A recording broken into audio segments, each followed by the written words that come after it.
बच्चों, वर्णों के मेल से क्या बनता है? तो वर्णों के मेल से जो परिवर्तन होते हैं उन्हें हम संधि कहते हैं। इसलिए हम लोग संधि परिचय पाठ पढ़ेंगे। वर्णों के मेल से होने वाले परिवर्तन को हम संधि कहते हैं। जैसे विद्या जमा आलय, विद्यालय। इसमें आपने देखा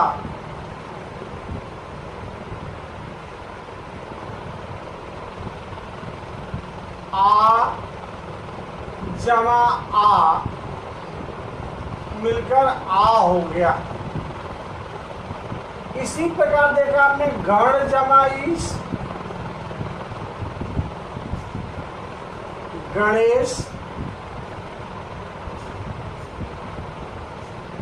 ओ ई मिलकर ए हो गया। तो ये वर्ण परिवर्तन हो रहे हैं, इसे हम कहते हैं संधि। अब आता है संधि के भेद।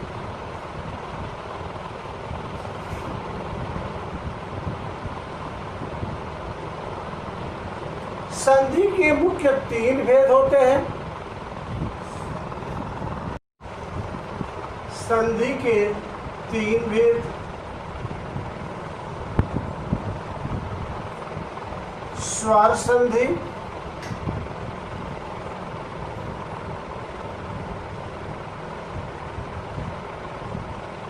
व्यंजन संधि,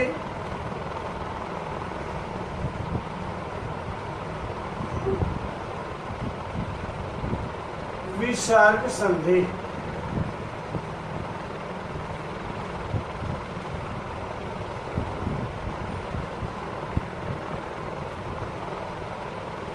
स्वर संधि, जब 2 स्वरों के मेल से जो परिवर्तन उत्पन्न होते हैं उन्हें हम स्वर संधि कहते हैं। जैसे रमा जमा ईश,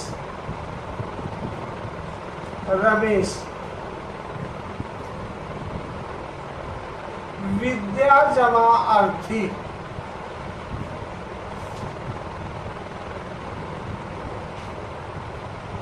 विद्यार्थी।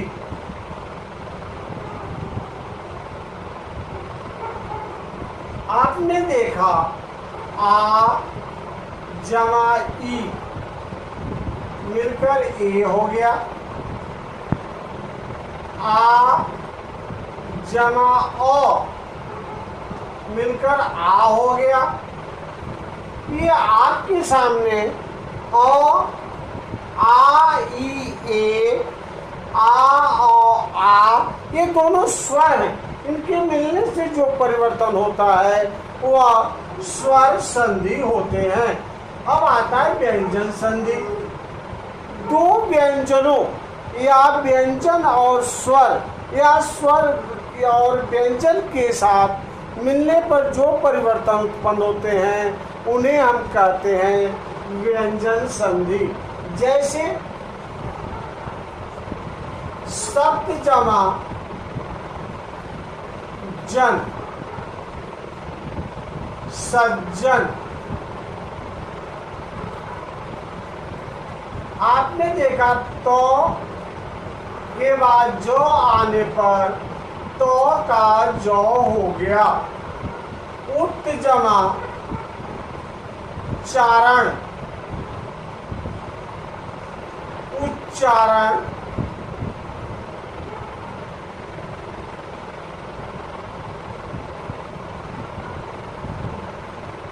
तो के बाद जो आने पर तो का जो हो गया।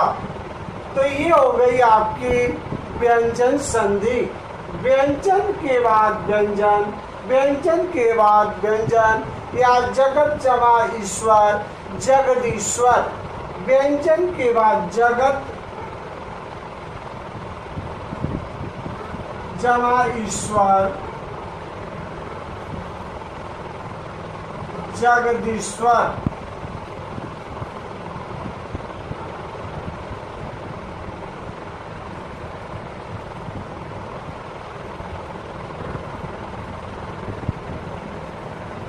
आपने देखा व्यंजन के बाद ई आया, स्वर आया, तो व्यंजन का तो के का दो हो गया। इस प्रकार यह व्यंजन संधि है। अब आप देखेंगे विसर्ग संधि।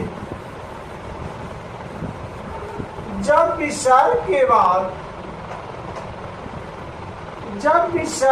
बाद कोई स्वर या व्यंजन आते हैं तो उनमें जो परिवर्तन उत्पन्न होता है उसे हम कहते हैं विसर्ग संधि। जैसे मनः जमा विकार, मनोविकार।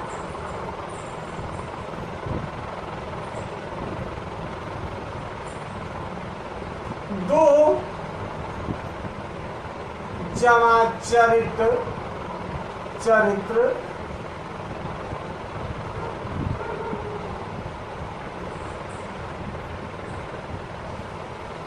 आपने देखा विसर्ग का ओ हो गया, विसर्ग का स हो गया। इस प्रकार से यह परिवर्तन हुआ, अतः यह विसर्ग संधि है। आपने अब तक पढ़ा संधि किसे कहते हैं, तो वर्णों के मेल से होने वाले परिवर्तन को संधि कहते हैं। संधि के मुख्य तीन भेद होते हैं, व्यंजन स्वर संधि, व्यंजन संधि और विसर्ग संधि। दो स्वरों के मेल से होने वाले परिवर्तन को हम स्वर संधि कहते हैं। व्यंजन के बाद स्वर या व्यंजन के बाद व्यंजन के आने पर जो परिवर्तन उत्पन्न होता है उसे हम कहते हैं व्यंजन संधि, तथा विसर्ग के बाद स्वर या व्यंजन के आने पर होने वाले परिवर्तन को हम विसर्ग संधि कहते हैं। अब हम पढ़ेंगे स्वर संधि के भेद।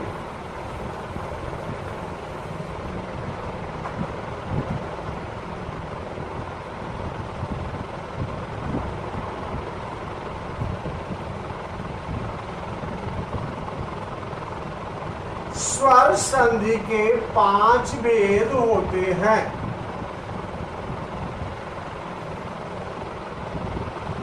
दीर्घ संधि,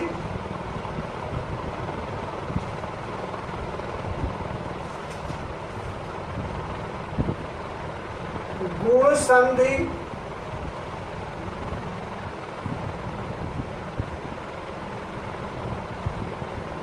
याण संधि,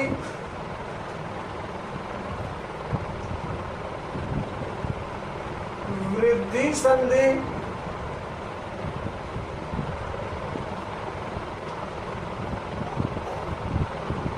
और अयाद संधि।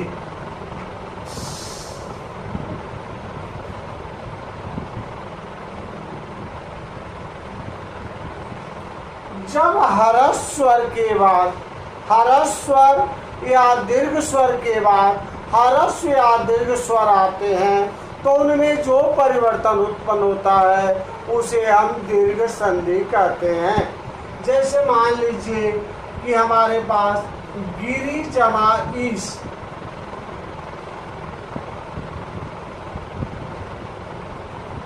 गिरीश,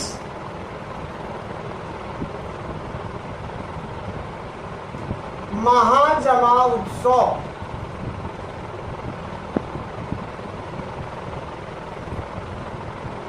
पुस्तक जमा आलय, पुस्तकालय। इसमें आपने देखा ई ह्रस्व और दीर्घ मिलकर दीर्घ हो गया, ह्रस्व अ और आ मिलकर आ हो गया, यह दीर्घ संधि है। गुण संधि, जब अ आ के बाद ई उ या री आता है तो अ का ए, उ का ओ, री का अर हो जाता है। जैसे रमा जमा ईस रमेश। आ के बाद ई ए हो गया। महाजमा उत्सव महोत्सव।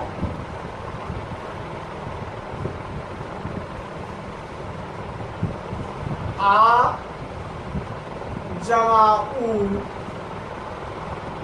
हो गया। तो ये हो गया आपका गुण संधि। और आ के बाद ई आने पर ए, आ ऊ के बाद ओ आने पर ऊ आने पर ओ, उसके देव सप्त जमा ऋषि सप्तर्षि। औ आ के बाद री आने पर अर हो जाता है, उसे हम गुण संधि कहते हैं। यह संधि जब ई ऊ री के बाद यदि कोई अन्य स्वर आते हैं तो उसका य व और अर हो जाता है। जैसे अति जमा अधिक अत्यधिक, यदि जमा अपि यद्यपि, सु जमा आगत स्वागत, ऊ का व हो गया। सत्य जमा ऋषि, री का अर हो गया। तो जब ई ऊ री के बाद अन्य स्वर आने पर जो परिवर्तन उत्पन्न होता है अर्थात य व और वन हो जाता है तो वह यण संधि होती है। वृद्धि संधि अ आ के बाद ए आने पर ऐ, अ आ के बाद ओ आने पर औ हो जाता है तो वह वृद्धि संधि होती है। जैसे एक जमा एक है, तथा जमा एव तथैव, तथा जमा एव तथैव। आ जमा ए आय हो गया। वन जमा औषधि बनौषधि, वन जमा औषधि बनौषधि।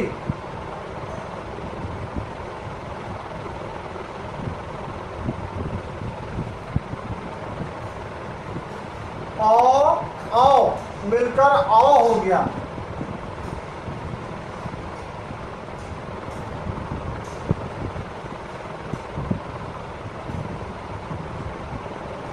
अब आता है जल जमा ओद, जलौद।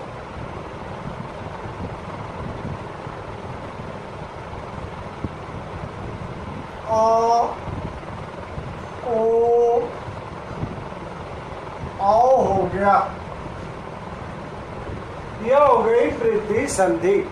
तथा जमा एव तथैव, एक जमा एक है। वन जमा औषधि बनौषधि, जल जमा ओ जलौद। अब आता हमारा अयादि संधि। जब ए ऐ ओ के बाद अन्य स्वर आते हैं तो वो हो जाते हैं आय औ और आओ। जैसे आपने देखा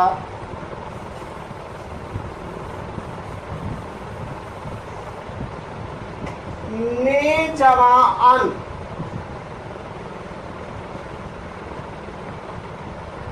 अन नयन। ए के बाद ओ आने पर य हो गया। पौ जमा अन, अय हो गया। पवन औ हो गया। गाय जमा अक, गायक। तो इस प्रकार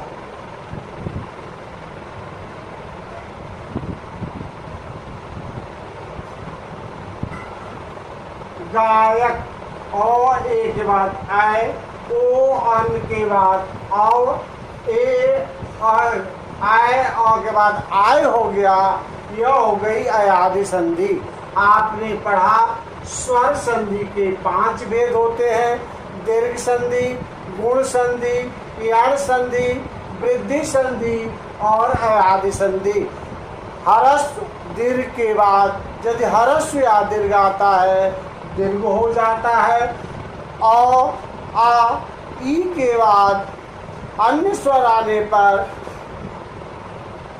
ए, ओ, अर हो जाता है, गुण संधि होती है। उसी के बाद य, ओ, आ के बाद अन्य स्वर आने पर य, व, र हो जाता है, यण संधि होती है। ए, ओ, आ के बाद ए, ऐ आने पर ऐ, ओ, आ के बाद ओ, आने पर औ, तो वृद्धि संधि होती है। ए, ऐ, ओ, औ के बाद यदि अन्य स्वर आते हैं, आए, आए, आओ, आओ हो जाते हैं, तो यह अयादि संधि होती है। इस प्रकार मैंने आज आपको पढ़ाया संधि किसे कहते हैं, संधि के कितने भेद होते हैं। तो संधि वाणों के मेल से होने वाले परिवर्तन को हम संधि कहते हैं। संधि के मुख्य 3 भेद होते हैं, स्वर संधि, व्यंजन संधि, विसर्ग संधि। व्यंजन संधि आपको बताया, विसर्ग संधि आपको बताया। उसके बाद स्वर संधि के 5 भेद बताए, दीर्घ संधि, गुण संधि, यण संधि, विसर्ग संधि और अयादि संधि। आप लोगों को यदि मेरी बात समझ में आई हो तो आप ज़रूर मेरे नारायण स्टडी पॉइंट को आप सब्सक्राइब करें और इससे पढ़कर ज्ञान अर्जित करें, अपने बच्चों को समझाएं, बच्चे पढ़ें इससे और उससे उनका उज्जवल भविष्य होगा। धन्यवाद। अगली वीडियो में आपको व्यंजन संधि में होने वाले परिवर्तन और विसर्ग संधि में होने वाले परिवर्तन को पढ़ाया जाएगा। आप उसे ध्यान से भी उसके भी सुनेंगे तथा आगे भी इसी प्रकार से आपको संज्ञा, सर्वनाम, विशेषण जो भी व्याकरण के पाठ हैं 7th के बच्चों, 8th के बच्चों के लिए पढ़ाया जाएगा। आप उसे ध्यान से सुनेंगे, सब्सक्राइब करते रहेंगे, मेरा मनोबल बढ़ाते रहेंगे, आपको ज्ञान मिलता रहेगा। नमस्ते।